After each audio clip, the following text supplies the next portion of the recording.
नमस्कार। भारत में east India company के संवैधानिक विकास के क्रम में हम लोग आज चर्चा करेंगे 1813 का चार्टर एक्ट से संबंधित प्रमुख बातों के बारे में जानेंगे। उस पर चर्चा करेंगे कि इस एक्ट के द्वारा अंग्रेजों ने भारत में कौन सी व्यवस्था को बढ़ावा दिया था।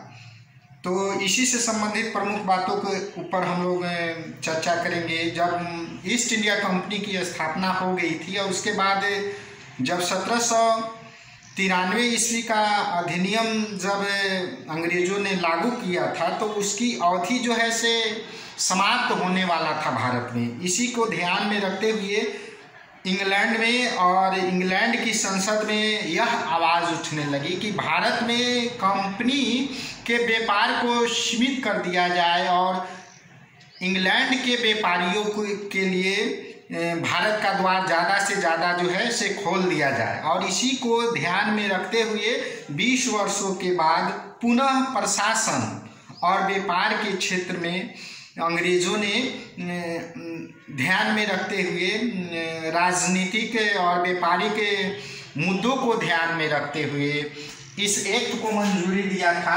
1813 का चार्टर एक्ट को मंजूरी दिया था। इस एक्ट में प्रमुख बातों को शामिल करते हुए उन्होंने इंग्लैंड के व्यापारियों के लिए, वहाँ के लोगों के लिए अपना जो है से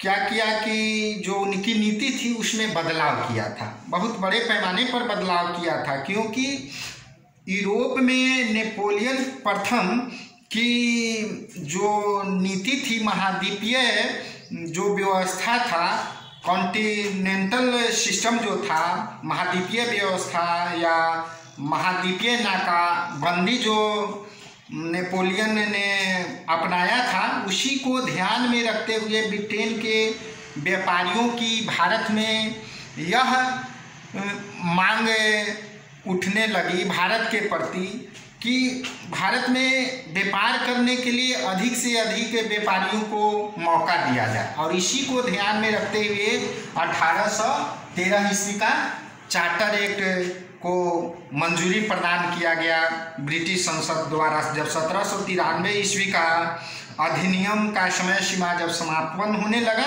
तो उसी को ध्यान में रखते हुए इसको इंग्लैंड की संसद ने पारित किया। इसमें प्रमुख प्रावधान जो लागू किया गया या जो व्यवस्थाएं लागू की गई, जो विशेषताएं थी, उसे हम लोग बारी बारी से समझेंगे। पहला कार्य इसमें क्या किया गया कि 20 वर्षों के लिए कंपनी का व्यापार और राजनीतिक क्षेत्र में 20 वर्षों के लिए आगे बढ़ा दिया गया। 20 वर्षों के लिए आगे जो है से कंपनी का व्यापार को बढ़ा दिया गया। उसके बाद फिर इसमें क्या किया गया कि कंपनी का जो व्यापार पर एकाधिकार प्राप्त था उसे जो है से समाप्त कर दिया गया। कंपनी पर व्यापार का एकाधिकार समाप्त कर दिया गया, लेकिन चीन के साथ व्यापार पर एकाधिकार बना रहा और चाय पर भी जो है से कंपनी का एकाधिकार बना रहा। तो इस प्रकार से क्या हुआ कि इस व्यवस्था के अंतर्गत जो है से व्यापार के एकाधिकार को समाप्त कर दिया गया, लेकिन दो चीज़ों पर लागू रहा। चीन देश के साथ जो है से व्यापार पर एकाधिकार अंग्रेजों का बना रहा और दूसरी ओर चाय पर भी उनका एकाधिकार बना रहा, कंपनी का एकाधिकार बना रहा, लेकिन व्यापार पर से कंपनी का एकाधिकार समाप्त कर दिया गया।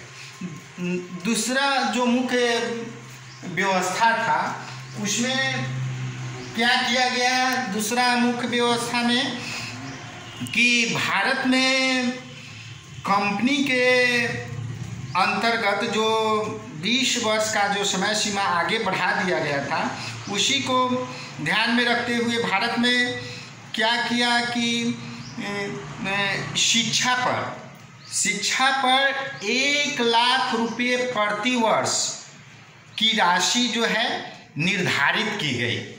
1 लाख रुपये राशि शिक्षा पर निर्धारित किया गया प्रति वर्ष।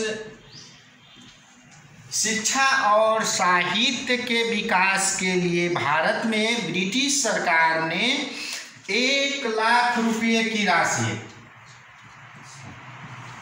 राशि को स्वीकृत किया, मंजूरी दिया भारतीयों में शिक्षा और साहित्य के प्रति। तो ये दूसरी मुख्य बात थी। अगला मुख्य बात इस एक्ट के अंतर्गत जो था वह यह था इस एक्ट में कि 10.5% का लाभांश भारत में जो कंपनी के कर्मचारी थे उनको जो है से 10.5% का लाभांश निर्धारित किया गया। इतना प्रतिशत का लाभांश जो है से कंपनी के कर्मचारियों को राजस्व से लाभ देने का बात जो है से इस प्रावधान के तहत जो है से मंजूर की गई। तो ये जो है से इस एक्ट की प्रमुख जो है से व्यवस्था थी, जिसके अंतर्गत लाभांश को कर्मचारियों के लिए जो है से निर्धारित किया गया।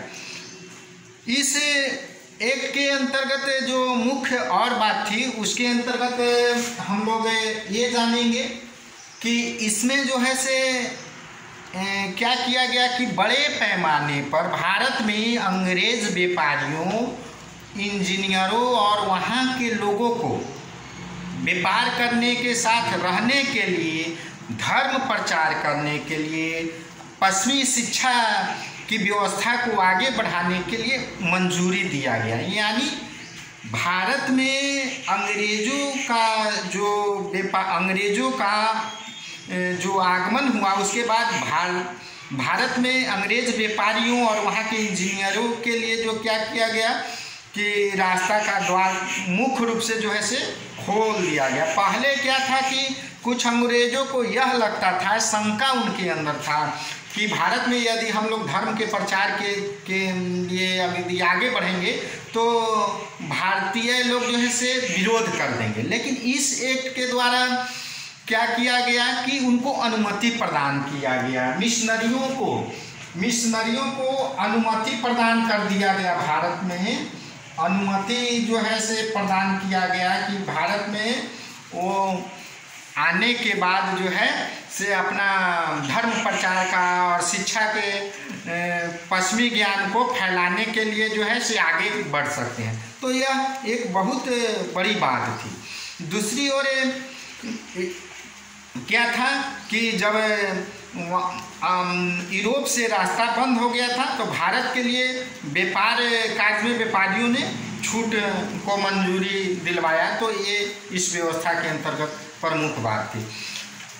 फिर इस एक्ट में क्या किया गया कि इस एक्ट के द्वारा जो है से भारत में क्या किया गया कि जो अंग्रेजी क्षेत्र था, जो कंपनी के अंतर्गत जो क्षेत्र निर्धारित किया गया था, उसमें क्या हुआ कि उन क्षेत्रों में ब्रिटेन के क्राउन का प्रभुत्व बना रहे, इसको जो है से मुख्य रूप से स्पष्ट कर दिया गया, निर्धारित कर दिया गया कि अंग्रेजी सरकार के अंतर्गत जो कंपनी के अंतर्गत जो साम्राज्य है उसमें क्या है कि उन क्षेत्रों में इंग्लैंड का जो सम्राट है या जो साम्राज्ञी है उनका जो है से प्रभुत्व इन क्षेत्रों में बना रहेगा। तो ये बात मुख्य रूप से